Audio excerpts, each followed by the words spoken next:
Hello সবাইকে, সবাই কেমন আছো? আশা করি সবাই খুব ভালো আছো। আজকে আমি কাজের পরে এক জায়গায় যাচ্ছি। আচ্ছা, কেউ কি গেস করতে পারবে আমি কোথায় যাচ্ছি? ছাড়ো, এত কিছু ভাবতে হবে না, আমার ভিডিওটা পুরোপুরি দেখো, তাহলেই বুঝতে পারবে কোথায় যাচ্ছি। ট্রেনে উঠে যদি জানলার পাশে সিট পাওয়া যায় তো নিজেকে খুব লাকি মনে হয়। আর তার মধ্যে যদি গরম হয়, এত গরমে জানলার পাশে বসে হাওয়া খেতে কিন্তু দারুণ লাগে। বলতে না বলতেই কিন্তু আমার গন্তব্যস্থান চলে আসলো। এবার নামার পালা। নেমেই তো গেছি, এবার খুঁজছি এদিক ওদিক, যাদের সাথে দেখা করতে এসেছি, যাদের বাড়ি যাচ্ছি তাদেরকে খুঁজছি, কিন্তু পাচ্ছি না। যাই হোক, আমি হাঁটা শুরু করলাম, কাউকে দেখছি না। তো হাঁটতে হাঁটতে চলে এসেছি আমি স্টেশনের নিচে, তবু দেখছি কাউকে দেখতে পাচ্ছি না। এদিক ওদিক তাকাতে তাকাতে হঠাৎ দেখলাম একটা চেনা মুখ। ভালো করে তাকিয়ে দেখি ও আমার বোন।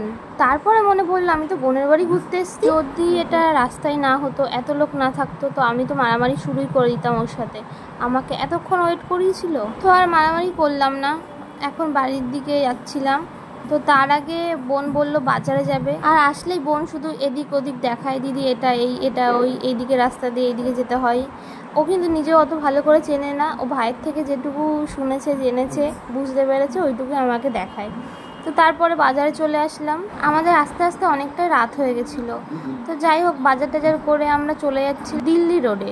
আমার বোন দিল্লি রোড খুব পছন্দ করে, তো ও আসলেই বলে দিদি দিল্লি রোডে যাব। তো আগের বার আর যাওয়া হয়নি, প্রচুর ঘুরেছিলাম এদিক ওদিক করে, তো আর যাওয়া হয়নি। এই কারণে আজকে নামতে না নামতে ট্রেন থেকে ও বললো চল দিদি দিল্লি রোড থেকে আসি, না হলে আর যাওয়া হবে না, যদি কালকে অন্য কোথাও যাই। এই জায়গাটা কিন্তু খুব সুন্দর, সাইডে অনেক দোকান ছিল। আমি তো এই রোডটাই ফার্স্ট টাইম আসলাম, আগের বার আসবো আসবো করে আসা হয়নি, কিন্তু জায়গাটা খুব সুন্দর। আর সন্ধ্যের দিকে এখানে এসে একটু ঘোরা, ভিডিও করা, আড্ডা মারার জন্য বেশ দারুণ জায়গা।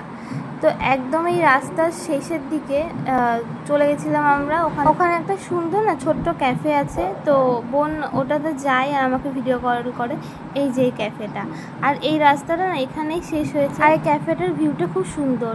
এই সাইডে যেখান দিয়ে যাচ্ছি এখানে কিন্তু আরও টুনি লাইট আছে, জানি না ওরা জ্বালায়নি কেন, হয়তো ভুলে গেছে বা কোনো ডিস্টার্ব হয়েছে, জানি না।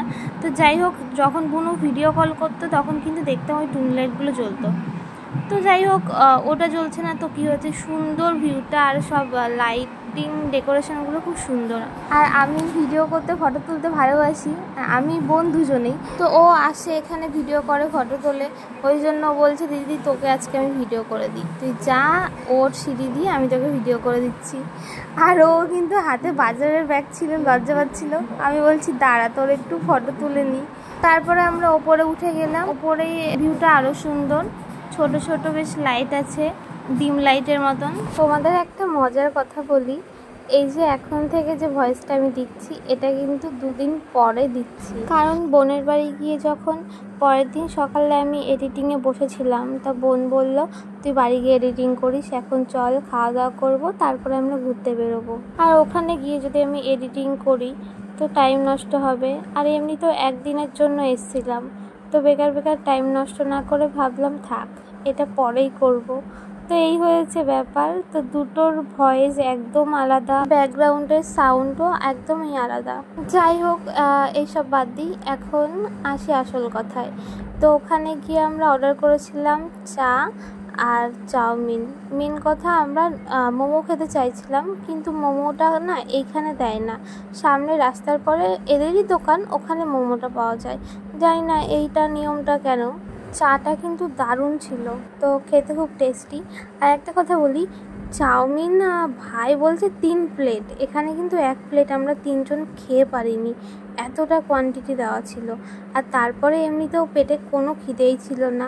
আমাদের খাওয়া দেখে মনে হলো আমরা কি করতে আসলাম এখানে কি জানি, বাইরের দিক ক্যাফেটা দেখে চলে গেলেই ভালো হতো। শুধু চাটাই খেয়েছিলাম, চাউমিন কিন্তু তেমনভাবে কেউই কিছুই খায়নি। আর আমি একটু বেশি খেয়েছি ওদের থেকে, তারপর রিম্পা, তারপর ভাই তো একদমই অল্প নিয়েছিল। যাই হোক, এবার আমাদের খাওয়া দাওয়া কমপ্লিট হলো, অল্প খাই আর বেশি খাই, খাওয়া দাওয়া কমপ্লিট হয়ে গেছে। এখন আমরা যাব বাড়ির উদ্দেশ্যে। আর এই টুনি লাইটগুলো কিন্তু জ্বালাইনি, কি জানি আমাকে দেখে হয়তো ওরা অফ করে দিয়েছে। এই যে বাইরে যারা বসে আছে, এইখানে যদি বসে খেতাম তাহলে আমরা মোমোটা পেতাম, জানি না কেন ওখানে দেয় না, এটা তো আমার অবাক লাগলো। কারণ ওদেরই ক্যাফেটা, সামনের দোকানটা ওদেরই, এখান থেকে নিয়ে দিতে কি হয়েছে ওদের সমস্যাটা। যাই হোক, ওদের পার্সোনাল ব্যাপার। তারপর বুনু বাবাকে ভিডিও কল করলো। আমি এসে তো আর বাবার সাথে কথা বলা হয়নি, তাই এসে বাবার সাথে ভিডিও কলে কথা বললাম। আর বাবা দুজনকে দেখে তো খুব আনন্দ পাচ্ছে, কারণ বাবাও চাই যে দুই বোন আমরা খুশি থাকি, একটু ঘুরি ফিরি।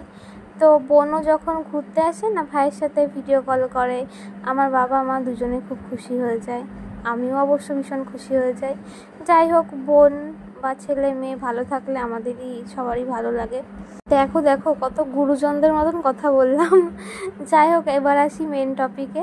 এবার আমরা যাচ্ছি বাড়ির দিকে। এই রাস্তাতে আসলে না একটা জিনিস খুব সুন্দর পাওয়া যায়, সেটা হচ্ছে গন্ধ। এত সুন্দর গন্ধ, কারণ পাশেই না ওই নোংরা ফেলে, ওটাকে কি বলে জানি না, যাই হোক ভাগার না কি জানি না, ওই যে ওখানে আগুন জ্বলছে ওটাই, ওখান থেকে বিশ্রী গন্ধ আসে। আর এখানে না অনেক ফেমাস ইউটিউবাররা থাকে, তো কিছু বিরিয়ানির দোকান এইসব দেখাবে বলছিল। একটা ফেমাস বিরিয়ানির দোকানের সামনে নিয়ে গেছিলো, কিন্তু সেটা বন্ধ ছিল। বন্ধ ছিল বলেই ভালো, না হলে কিন্তু আমাকে ওই বিরিয়ানিও খেতে হতো।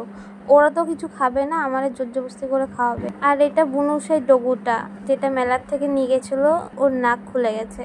তারপরে ব্যাগ ট্যাগ রেখে আসলাম গপুর কাছে। এই যে আমার বুনু ছোট্ট গপু সোনা। আমার বুনু আর গপু কিন্তু খুব চকলেট খায়, ক্যাডবেরি খায়। তো বুনু বলছে বুনু আর বুনুর গপু সোনার মা আর গপু নাকি দুজনেই গোলুমোলু হয়ে যাচ্ছে। সেটা শুনে তো আমি খুব হাসছিলাম। আর সত্যি কথা, গপুর মুখটা একটু গোলুমোলু লাগছিল, খুব কিউট লাগছিল। আর এই যে আমাদের পুকুর জন্য চিপস নিয়ে এসেছিলাম, ও না চিপস খেতে খুব ভালোবাসে। আর এইগুলো নিয়ে এসেছিলাম, এইগুলো জানি না খেয়েছে কি না, কিন্তু চিপসটা তো আমার সামনে খেয়েছে। আর ও কাঁদছিল আমাকে দেখে। ভিডিও কলে না ও খুব সুন্দর মাসিমণি মাসিমণি বলে, আর সামনে দেখতেই কান্না শুরু করেছিল। ওকে থামানোর চেষ্টা করছিলাম, কিন্তু থামছিল না। ও না খুব কিউটভাবে কাঁদে, আর চোখ দিয়ে টপ টপ করে জল পড়ে। ওকে কোলে নেওয়ার জন্য অনেক চেষ্টা করলাম, এদিক ওদিক ঘোরালাম, এইটা বললাম ওটা বললাম। একটা কুকুর ছিল, সেই কুকুরটাকে দেখালাম, কিন্তু ও কোলে আসছিল না। এটা না বুনুদের পাড়াতে এটা কালী ঠাকুর, বড় ঠাকুর আর শীতলা ঠাকুর, তিনটে ঠাকুরের পুজো হয়। এই পুজোটা কিন্তু সামনেই আছে, আর এই জন্য ওরা চাঁদা কাটতেও শুরু করে দিয়েছে। এই দেখো, পুকু অনেক তপস্যার পরে আমার কোলে এসছে, এখনও নন স্টপ কান্না করে যাচ্ছে। ওর কান্নাটা খুব কিউট। তারপরে বিট্টু এসে ওকে নিয়ে গেল। আমি, বুনু আর সুস্মিতা তিনজনে একটু হাঁটছিলাম রাস্তা দিয়ে। আর ওদের এই রাস্তায় না খুব সুন্দর হাওয়া দেয়। আর এই একটা লোক, জানি না লোকটা মানে মানসিক দিক দিয়ে কেমন আছে, উনি প্রতিদিন কুকুর নিয়ে বেরোয়, কুকুরটারে ছেড়ে দেয়। আর রাস্তায় যে লোকগুলো থাকে না, তারা খুব ভয়তে থাকে। ওদের বাড়ির কুকুরটাকে দেখলে রাস্তার সব কুকুরগুলো এক জায়গায় হয়ে কামড়া কামড়ি শুরু করে দেয়। তারপরে আমরা রাস্তায় হাঁটাহাঁটি করে ঘরে চলে গেলাম। সন্ধ্যের খাবার হজম হতে না হতে তারপরে মাটন কষা দিয়ে খেলাম। আর সবাইকে টাটা, বাই বাই।